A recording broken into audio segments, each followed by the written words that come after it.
A streak of dry days helping communities all across southern Wisconsin as they begin to clean up from this summer's flooding. And a Wisconsin family is considering legal action after police detain a black teen riding with his white grandmother when he's mistaken for a robber. And President Trump pushes back what he's saying about an anonymously penned op-ed claiming there's resistance within the administration. This is News 3 at noon.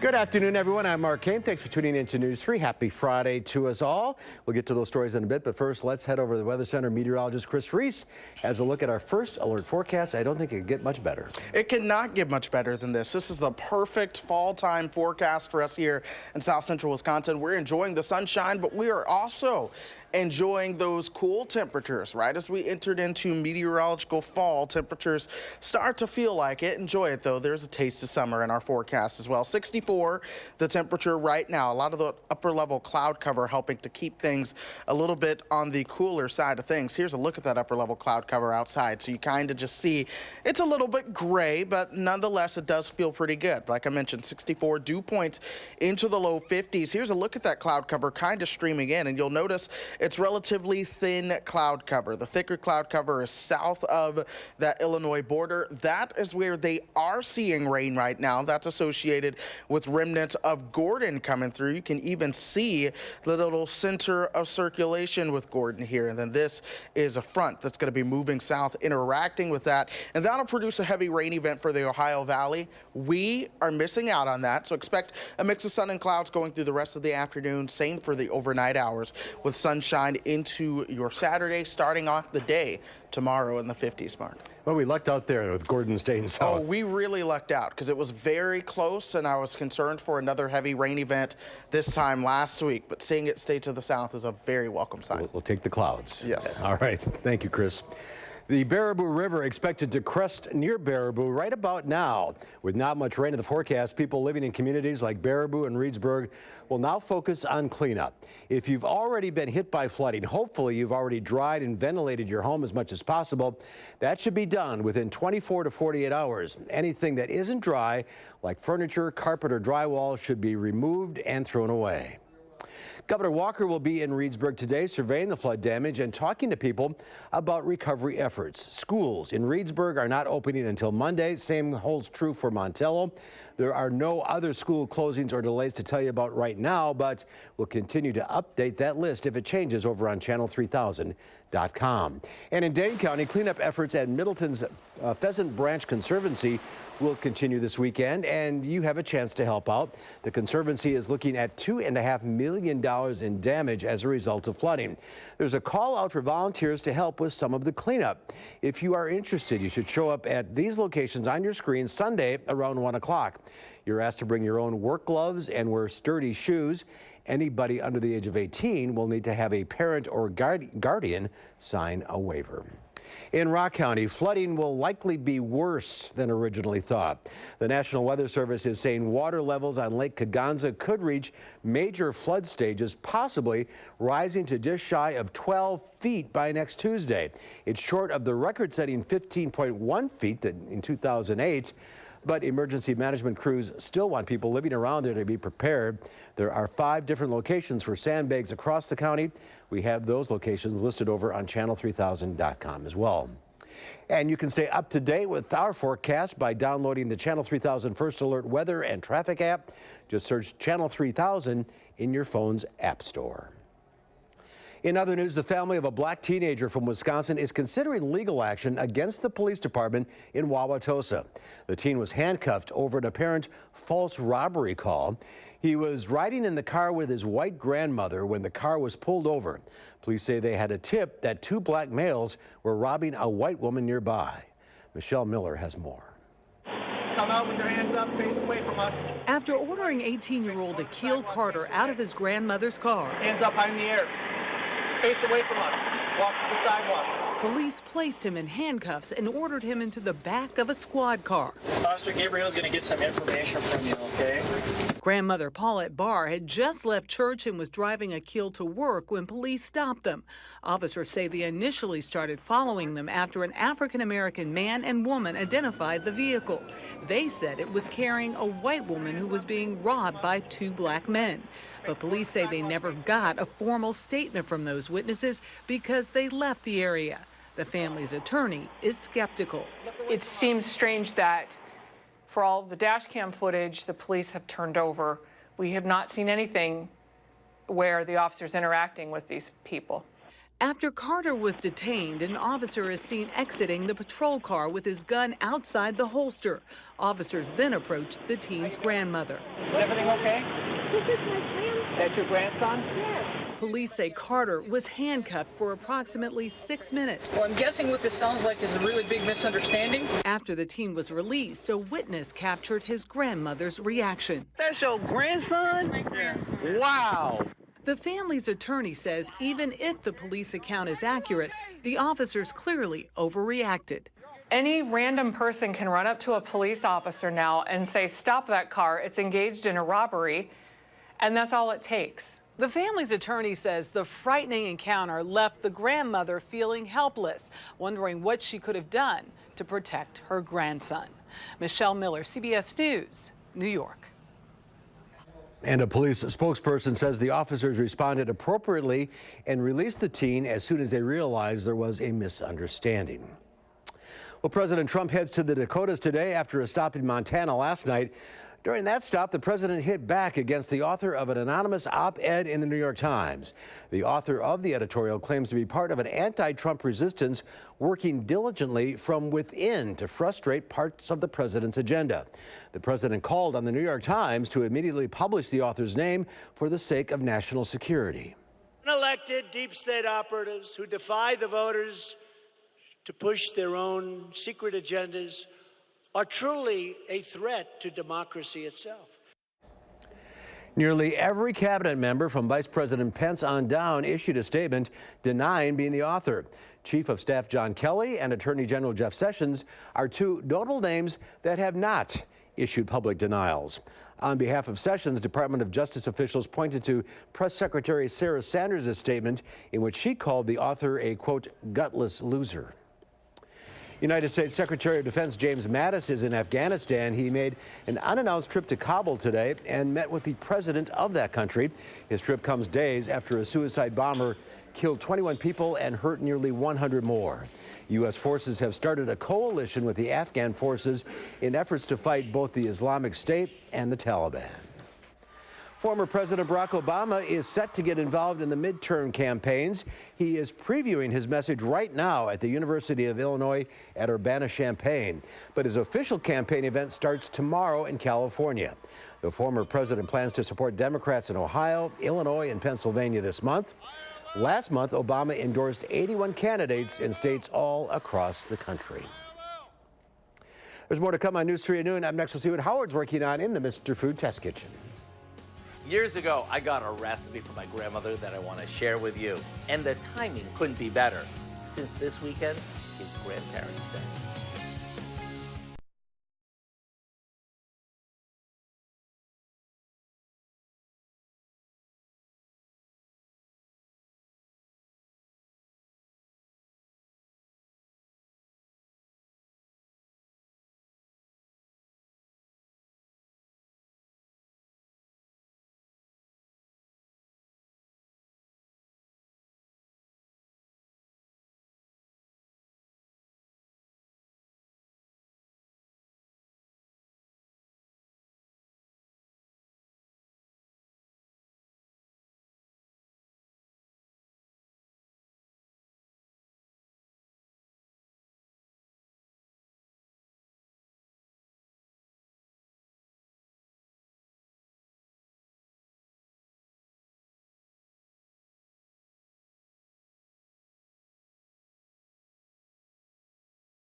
In case you didn't realize it, this Sunday is Grandparents' Day, a day set aside to celebrate our mom and dad's mom and dad.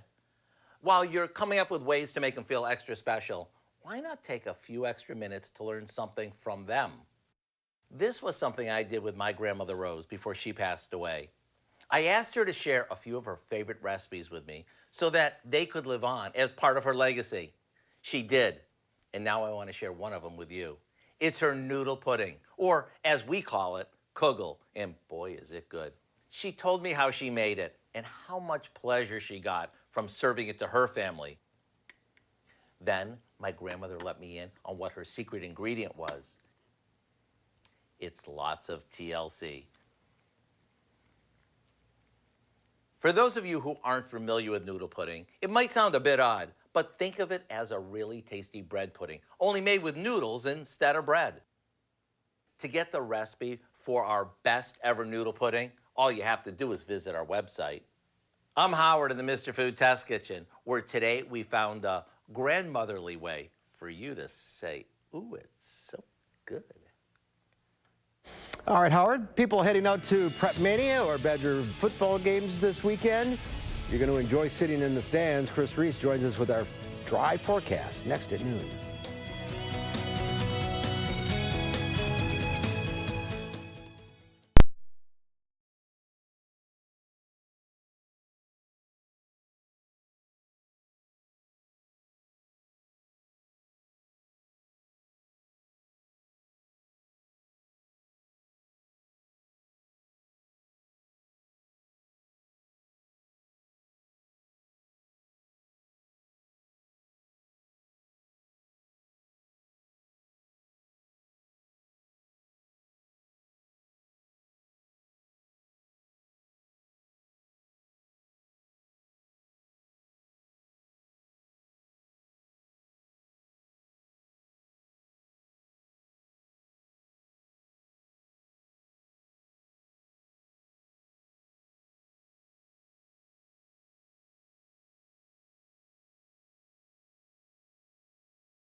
It is back to work for the job market, and Burberry puts out the fire.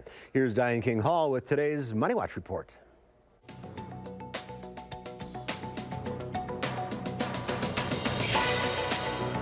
Hiring revved back up in August. According to the Labor Department, employers boosted payrolls by 201,000 jobs last month. That was more than expected. Meanwhile, the nation's unemployment rate held steady at 3.9%. Now, August can be a volatile month for the labor market as teachers and other employees get back to work following summer breaks. A breach affecting the skies. British Airways is apologizing after revealing a hacker broke into its website last month, stealing customer data for 2 weeks.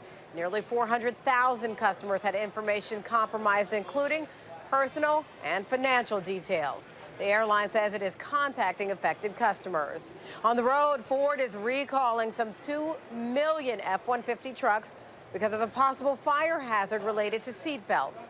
The models impacted are the regular cab and super cab trucks manufactured between 2015 and 2018. Ford says there have been nearly 24 reports of smoke or fire. And Burberry says it will stop burning its unsold goods immediately. You may recall the luxury label received blowback last month after revelations it burned millions of dollars of inventory. Now, some high-end labels destroy merchandise to protect their brand from theft or being sold at a deep discount. And that's your CBS Money Watch report. For more, head to cbsmoneywatch.com. At the New York Stock Exchange, I'm Diane King Hall.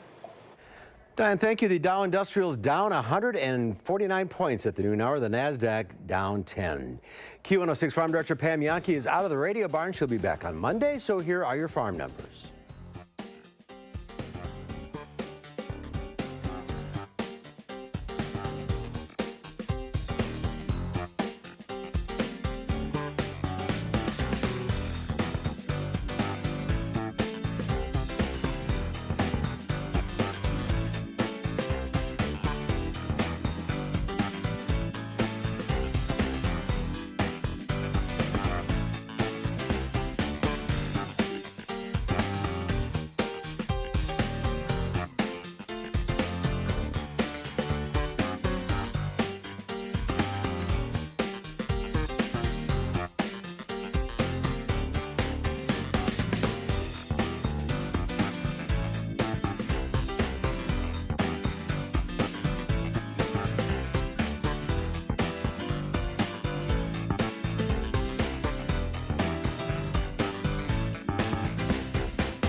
And Pam will be back next week. Chris is here now.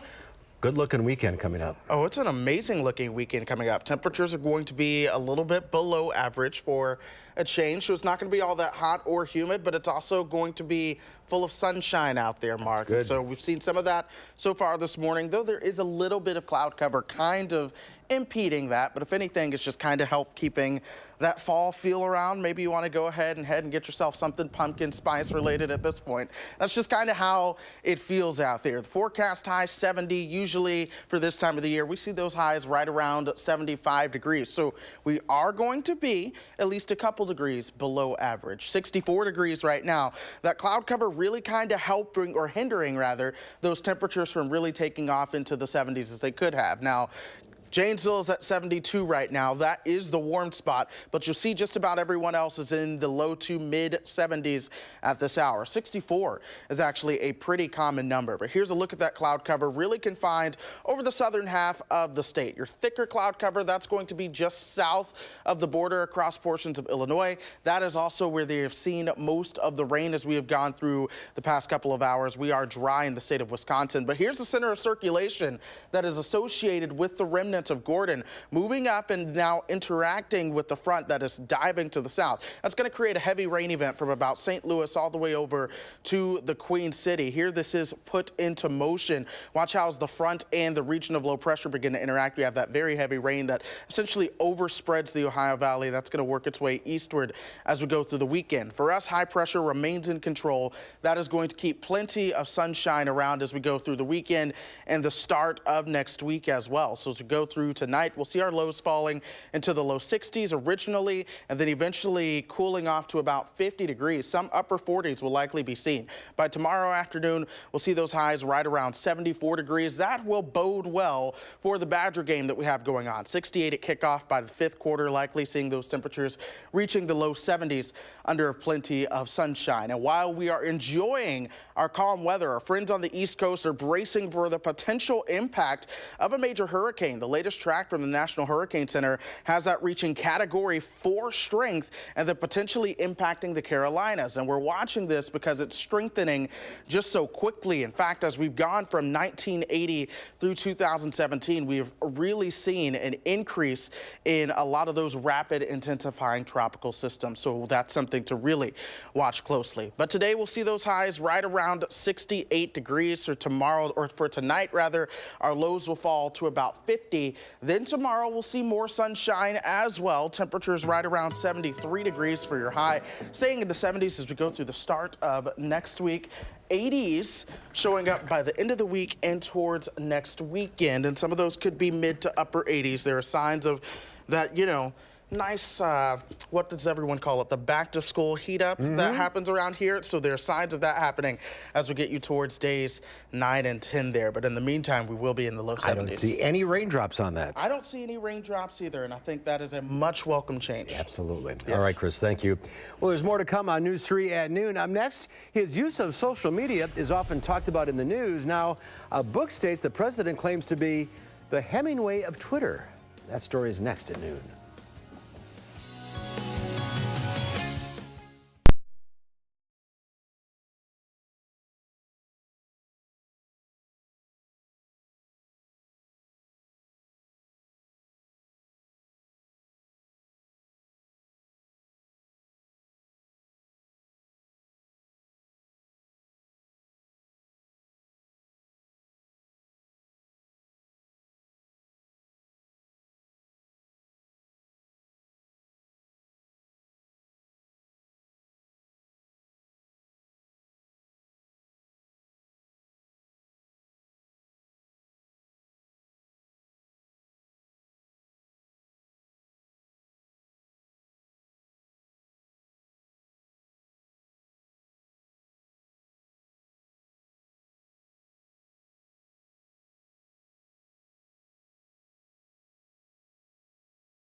Well, another Trumpian nugget in Bob Woodward's book. The president compares himself to Ernest Hemingway.